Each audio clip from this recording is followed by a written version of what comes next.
এতিয়া gear test কৰিম আকৌ এবাৰ অথনি টেষ্ট কৰিছিলোঁ মানে ৰেকৰ্ড নহ'ল ৰেকৰ্ড কৰিব পাৰিলোঁ এতিয়া 1 গিয়াৰ লাগি আছে এতিয়া Duke 390 new model 57 1 gear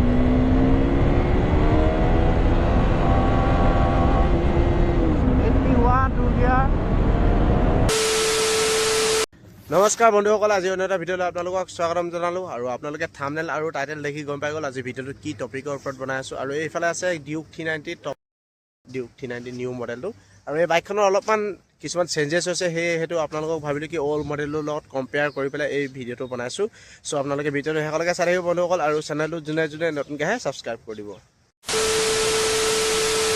first of all বাইকখনৰ একদম লুকটো বহুত বেছি চেঞ্জেছ হৈ গ'ল আগৰ যিটো ডিউক 390 মডেল আছিল আৰু সেই 390 খনৰ লগত এই মডেলটো বহুত বেছি মানে বেলেগ আপোনালোকে ফ্ৰণ্টৰ ফালৰ পৰা চালে গম পাব এইটোৰ হেডলাইটটো কাটিং আছে আৰু সেমে হয় কাটিং কিন্তু এই লাইটটো মানে অলপমান এইটো জুঙা টাইপকৈ দিছে আগৰটো মানে প্লেন আছিল বাইকখনৰ টেংকৰ যিটো কভাৰ এই কভাৰবিলাক আগতকৈ বহুত বেছি ডাঙৰ দিয়া আছে আৰু ইয়াৰ যিটো লুক বহুত বেছি ভাল লাগে ৱাইড এংগুলত দেখাইছোঁ বাৰু নহ'লে মানে যেতিয়া আপোনালোকে ৰিয়েলকৈ দেখিব বহুত বেছি ডাঙৰ হয় একদম ছুপাৰ বাইকৰ লুক দিছে আৰু বাইকখনৰ এইফালে ইণ্ডিকেটৰ ছাইডত ইণ্ডিকেটৰ আছে আৰু ইয়াৰ যিটো ফ্ৰণ্টৰ টায়াৰটো 110 mm 17 ইঞ্চ এলয় হিল আৰু 320 mm disc ABS with ABS বাকী ইয়াৰ যি মডগাৰ্ডখন কিন্তু ফিনিচিং বহুত হেভি দিয়ে KTMৰ ফালৰ পৰা আৰু এইটো body graphics orange and black colour এই বাইকখন এফালে লেখা আছে KTM এফালে আছে ডিউক KTM আৰু এফালে আছে 390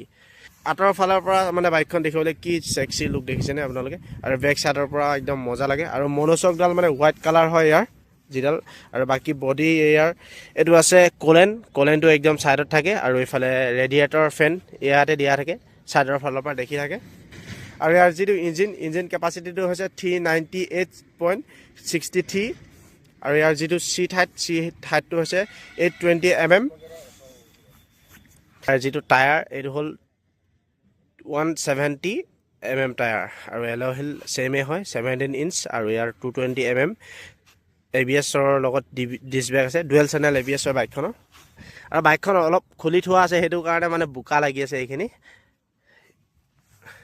আৰু চিটটো দেখিছে আপোনালোকে স্প্লিট চিট দিয়া থাকে দুটা আৰু ইয়াৰ যিটো টেংকৰ মানে ডিজাইনিংটো আগতকৈ বহুত বেছি চেঞ্জেছ হ'ল আগৰ টেংকটো এনেকুৱা টাইপকৈ নাথাকে বাৰু এতিয়াতো অলপমান চেঞ্জেছ হ'ল চিটটো চেঞ্জ হৈছে বাকীখিনি চব বডিটো মানে পূৰা মানে বেলেগ এটা লুক দি দিলে KTMৰ ফালৰ পৰা ফিল কেপাচিটিটো হৈছে 15 লিটাৰ আৰু ইয়াৰ যিটো মাইলেজ কোম্পানীয়ে কোৱা মতে 26 নে 29 আছিলে জানো মাইলেজটো সিমানখিনি কিবা এটা হ'ব বাকী ইয়াত মোড আছে আপোনালোকক এইবিলাক দেখাম বাৰু বিশেষকৈ চেঞ্জ হোৱা আৰু বাইকখনৰ কাৰ্ব ৱেইটটো হৈছে 167 kg গ্ৰাউণ্ড ক্লিয়াৰেন্সটো হৈছে 160 mm খুব ধুনীয়া গ্ৰাউণ্ড ক্লিয়াৰেন্স হয় আৰু বাইকখনৰ মেক্সিমাম টৰ্কটো হৈছে 39 mm আৰু ইয়াৰ যিটো BSP সেইটো হ'ল 45.3 BSP 6 স্পীড গিয়াৰ বক্স দিয়া আছে আৰু ইয়াৰ যিটো টপ স্পীড 170 ইমান হ'ব নেকি মই আজি 140 আপ চলাইছোঁ এইখন বাইক কিন্তু চলাবলৈ ইমান ৰাস্তাটো নাই সেইটো কাৰণে চলাব নাপালোঁ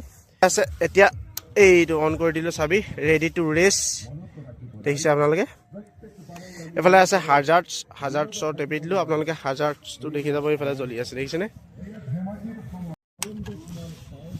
আৰু এইফালে মিটাৰটো চবচে চাবলগীয়া বস্তুটো এইটোৱে হ'ল ইম্পৰ্টেণ্ট এইফালে গিয়াৰ দেখুৱা আছে আপোনালোকে এইফালে ছাইড ষ্টেণ্ড এইটো ABS super moto MTS on আৰু 15 কিলোমিটাৰ এতিয়া মাইলেজ দিব কিমান চলিছে বাইকখন 712 মানে 712 কিলোমিটাৰৰ পৰা 9 কিলোমিটাৰ চলিছে আৰু এইটো ৰেইন মুড দিয়া আছে এইটো হ'ল স্পীড এইটো হ'ল ইঞ্জিন আৰু এইটো ট্ৰেকশ্যন কণ্ট্ৰল এইটো ABS ৰিয়েৰটো মানে অফ কৰা আছে ফ্ৰণ্টৰটো মানে দিয়া আছে ABS আৰু বাকী ইয়াৰ মুডখিনি আপোনালোকক অলপমান চেঞ্জ কৰি দেখাই দিছোঁ এইটো টেপিব লাগিব এনেকৈ এইটো ৰাইট এইটো ষ্ট্ৰীট মোড এইটো ট্ৰেক মোড এইটো ৰেইন মোড এই তিনিটা আছে আৰু বাকী এইটো ছাইড ইণ্ডিকেটৰ টাৰ্ণ ইণ্ডিকেটৰ বাকী এনেকৈ আপোনালোকে এটা কালাৰ মিলাই ল'ব পাৰিব ইমানখিনি আছে আৰু এইফালে কিল চুইচটো বহুত বেছি চেঞ্জ কৰি দিয়া আছে এইটো কিল চুইচটো এনেকৈ আছে তাৰপিছত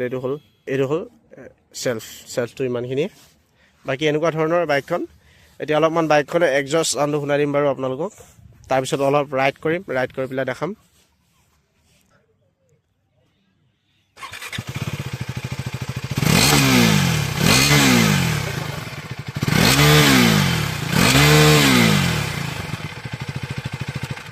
এবাৰ এক্সজষ্ট চাউণ্ডটো আপোনালোকে শুনিলে। আৰু ইয়াৰ যিটো মেক্সিমাম প্ৰাইচ বাইকখন 4 লাখ আপোনালোকৰ ভিতৰত পৰি যাব। আপোনালোকে যদি কেছকৈ লয় 4 লাখ নপৰিবও পাৰে, 380 তেনেকুৱা ধৰণৰ প্ৰাইচটো পৰি যাব। আৰু আপোনালোকে বাইকখনৰ এক্সজষ্ট চাউণ্ডটো শুনিলে। আৰু এতিয়া বাইকখন ৰাইড কৰি পেলাই কেনেকুৱা ধৰণৰ লাগে আপোনালোকক চব ডিটেইলছ দিম। আৰু বাইকখন বেছি কিলোমিটাৰ ৰাইড হোৱাই নাই, 712 কিলোমিটাৰ দেখিছে আপোনালোকে। আৰু এতিয়া বাইকখন ৰাইড কৰোঁ, আপোনালোকে ভিডিঅ'টো শেষলৈকে চাই থাকক।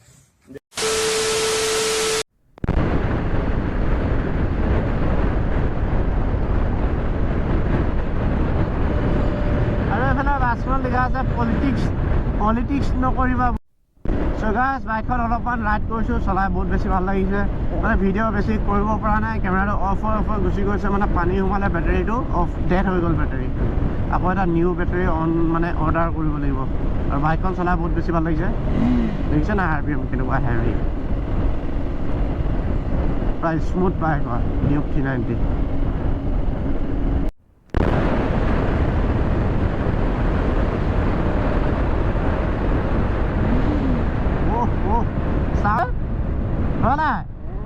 Sound.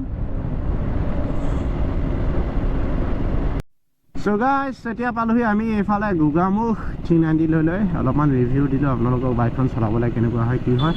আৰু ইয়াৰ ভাইটিৰ ওচৰত এতিয়া আহিছোঁ আমি কুঁহিয়াৰ ৰস খাম।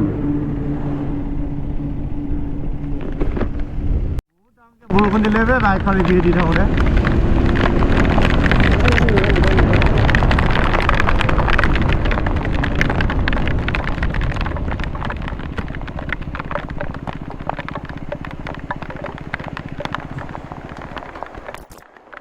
বল গাইছ, এতিয়া বৰষুণ দিছিলে, বৰষুণ এৰিলে। এতিয়া ধুনীয়াকৈ যাওঁ।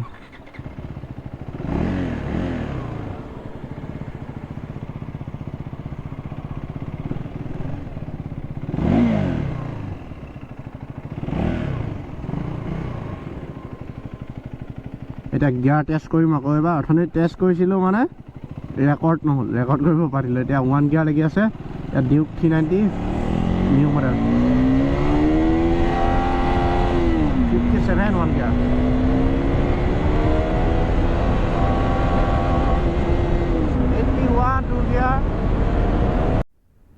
বাইকখন অলপমান এতিয়া ৰাইড কৰিছোঁ, অকণমান আপোনালোকক ৰাইড এণ্ড ৰিভিউ দিব লাগিব। দেখিছে না স্পীড কি হেভি স্পীড। আৰু এইফালে গৰুৱে মুতি আছে। অ' মাই গড, ইয়াত বৰষুণটো বহুত বেছি ডাঙৰকৈ দিছিলে।